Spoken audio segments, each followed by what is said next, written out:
जनगर्जना लाईव्हने अनेक करणी आणि भानामतीचे निवडणुकीतले प्रकार उघडकीस आणल्यानंतर आज पुन्हा एकदा मला कडगाव रोड गडिंग्लज या गॅरेजमधून फोन आला। निवडणुकीच्या धामधुमीत कामगारांनी गॅरेजच्या पाठीमागं लक्ष दिलेलं नव्हतं। आज काही कामास्तव कामगार गॅरेजच्या पाठीमागं गेले असताना त्यांना हा करणीचा प्रकार दिसून आला। त्यांनी लगेचच जनगर्जना लाईव्हशी संपर्क केला।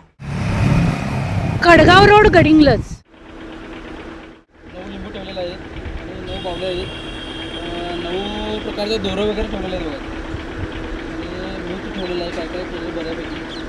सगळं ओपन स्पेस आहे काय? कुठून असं यायला रस्ता आहे? यायला रस्ता तो पाठीमागून आहे, तिथं ओपनच आहे पाठीमागून पण या झालेल्या प्रकाराने हे कामगार खूपच धास्तावलेले आहेत। सीसीटीव्ही वगैरे आहेत समोर आहेत, तुम्ही बघितलं काय सीसीटीव्ही मध्ये? नाही काय बघायला नाही आम्ही, हे बघितल्यानंतर तुम्हाला एक फोन करून सांगितलं बाबा इथे असं झालंय प्रकार। जनगर्जना लाईव्हसाठी कॅमेरामन जयेश सय्यदसह लता पालकर गडिंग्लज।